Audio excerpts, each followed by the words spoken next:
Assalamu alaikum wa rahmatullahi wa barakatuh. Halal Foundation မြန်မာကနေမိတ်ဆွေများအားလုံးကိုကြိုးဆိုပါရစေ။ပြီးခဲ့တဲ့အပိုင်းတွေမှာကျွန်တော် halal နဲ့ပတ်သက်ပြီး haram နဲ့ပတ်သက်ပြီး mashbu နဲ့ပတ်သက်ပြီးကျွန်တော်တင်ပြခဲ့ပြီးဖြစ်ဒီနေ့အကြောင်းအရာကတော့ halal certification ဆိုတာဘာကိုခေါ်လဲဘာကြောင့်လိုအပ်တာလဲဆိုတာနဲ့ပတ်သက်ပြီးတော့ရှင်းလင်းတင်ပြသွားမှာဖြစ် halal certification ဆိုတာထုတ်ကုန်တစ်ခုဝန်ဆောင်မှုတစ်ခုထုတ်လုပ်မှုလုပ်ငန်းစဉ်တစ်ခုကိုသတ်မှတ်ထားတဲ့ halal စံနှုန်းတွေနဲ့ကိုက်ညီကြောင်းစစ်ဆေးအတည်ပြုပေးတဲ့လုပ်ငန်းစဉ်တစ်ခုဖြစ်ပါတယ် halal certification မှာဘာတွေကိုစစ်ဆေးရတယ်လဲဆိုတော့နံပါတ်1ကုန်ကျန်းတွေကိုကျွန်တော်တို့ကြည့်ရပါတယ်ဒီပစ္စည်းမှာဘယ်လိုမျိုးကုန်ကျန်းတွေကိုအသုံးပြုထားလဲဘယ်လိုမျိုး raw material တွေပါဝင်လဲဆိုတာကိုကျွန်တော်တို့ကြည့်ရတယ်နံပါတ်2အနေနဲ့ထုတ်လုပ်မှုလုပ်ငန်းစဉ်ကိုကြည့်ရကုန်ပစ္စည်းတစ်ခုကိုထုတ်လုပ်တဲ့အခါမှာသူ့ရဲ့လုပ်ငန်းစဉ် process ရှိတယ်အဲ့ဒီ process တစ်ခုလုံးကိုကျွန်တော်တို့စစ်ဆေးရ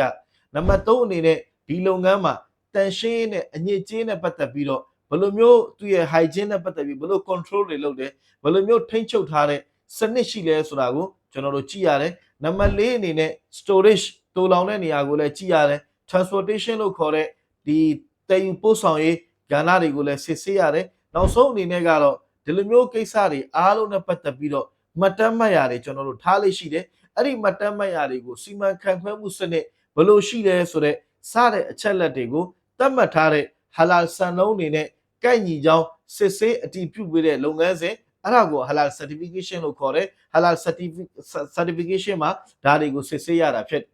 ကောင်းပြီအခုလုပ်ငန်းတစ်ခုမှာ halal certification ရသွားပြီဆိုရင်ဘာတွေကိုအကျိုးရနိုင်လဲဘာတွေအကျိုးရလဲဆိုတော့နံပါတ်1ကတော့စားသုံးသူတွေအတွက်ယုံကြည်မှုပို့ပြီးတော့တိုးစေတယ်အော်ဒီလုပ်ငန်းက halal certificate ရှိထားတဲ့ပုံမှာ certification ဖြစ်ပြီးသားတဲ့ပုံမှာစားတဲ့အခါမှာစိတ်ချလက်ချနဲ့ယုံကြည်ကြည်နဲ့စားနိုင်တဲ့လုပ်ငန်းရှင်တွေအတွက်လည်းအရေးသွေးစီမံခန့်ခွဲမှုပိုင်းဆိုင်ရာမှာမြင့်တင်ပေးနိုင်တဲ့ကိုယ့်ရဲ့လုပ်ငန်းကိုအရေးသွေးစီမံခန့်ခွဲမှုတွေကိုမြင့်တင်ပေးနိုင်တဲ့အခွင့်အလမ်းတွေကိုရရှိ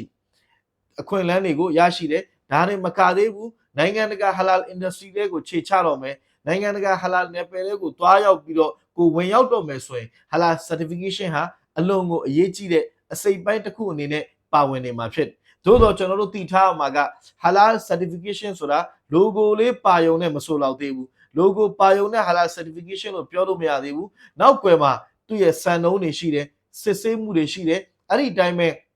မှတ်တမ်းမှတ်ရတယ်အဲ့ဒါတွေအားလုံးကိုဆက်လက်ထိမ့်သိမ်းလှုပ်ဆောင်ရတာတွေနောက်ွယ်မှာရှိနေပါသေးတယ်ဒါကြောင့်အချင်းချုပ်အဖြစ်ပြောရမယ်ဆိုရင်တော့ halal certification ဟာဒီစားသုံးသူတွေအတွက်ယုံကြည်မှုပုံမတိုးစေတယ်အဲ့ဒီအတိုင်းပဲဒီကျွန်တော်တို့လုပ်ငန်းရှင်တွေအတွက်လည်းမိမိတို့ရဲ့လုပ်ငန်းတွေကိုစံနှုန်းများနဲ့ကိုက်ညီအောင်တိုးတက်အောင်ကူညီပေးတဲ့အထောက်အကူပြုစနစ်တစ်ခုဖြစ်ပါတယ် halal certification ဆိုတာအဲ့တော့ဒီနေ့ကျွန်တော်တင်ပြချင်တာကတော့ halal certification ဆိုတာဘာလဲဘာကြောင့်လိုအပ်တာလဲဘာတွေကိုစစ်ဆေးရလဲဆိုတာကိုကျွန်တော်တင်ပြခဲ့တယ်အင်ရှာလာဆက်လက်ပြီးတော့နောက်အပိုင်းမှာလဲဆက်လက်ပြီးတော့တင်ပြမယ်အရှိအပိုင်းမှာကျွန်တော်ဘာကိုတင်ပြခြင်းလဲဆိုတော့ halal logo ဆိုတာဘာကိုခေါ်လဲ halal ကုန်ပစ္စည်းတစ်ခုမှာ halal logo ပါယုံနဲ့ဒါကို halal လို့သတ်မှတ်လို့ရလားဘာကြောင့်ဘာတွေကိုကြည့်ရမလဲဆိုတာနဲ့ပတ်သက်ပြီးတော့လဲအင်ရှာလာတင်ပြသွားမှာဖြစ်တယ်ကျွန်တော်တို့ဒီဗီဒီယိုကိုကြည့်ပြီးတဲ့အခါမှာမိတ်ဆွေတို့အနေနဲ့မိမိအတွက် halal အတွက်ဘဟုတုတရစေတယ်အဲ့ဒီတိုင်းပဲတခုခုအတိတရားရရှိခဲ့တယ်ဆိုရင်ဒါလေးကိုနောက်ထပ်လူတွေကိုလည်းမျှဝေပေးဖို့ sharing လုပ်ပေးဖို့မေတ္တာရက်ခံလိုပါတယ်အားလုံးကိုကျေးဇူးတင်ပါတယ်အစ္စလာမုအလိုင်ကွမ်ဝါရဟ်မတ်တူလာဟီဝါဘရကာတူ